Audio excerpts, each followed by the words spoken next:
Bona tarda, sóc Lluís Prats i us vull d'alguna manera felicitar aquest Sant Jordi que passarem reclosos a casa.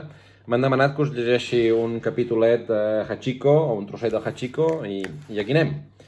De cop i volta, al voltant de l'Ibuki, del guàrdia i del Hachiko, que seguia amb els ulls clavats a la porta de l'estació com si el que passés al seu voltant no li importés, s'hi van aplegar molts viatgers.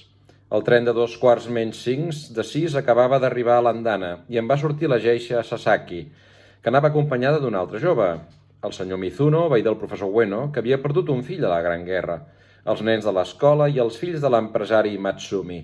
Fins i tot s'hi va acostar la peixatera Fujiwara, seguida del seu veí, el senyor Matsumoto, que va arribar corrent i esbufegant mentre brandava a la mà un ganivet llarg i afilat com l'espasa d'un samurai. Al funcionari la roba apenes li tocava l'esquena quan va veure la gentada que s'havia plegat en un tres i no res i que l'envoltaven per tots costats.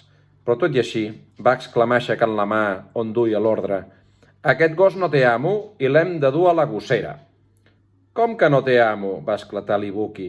«El seu amo sóc jo».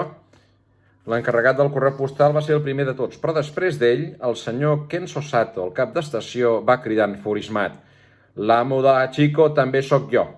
«I jo?», va fer la geisha Mio Sasaki. «I jo també», va cridar la senyora Shuto.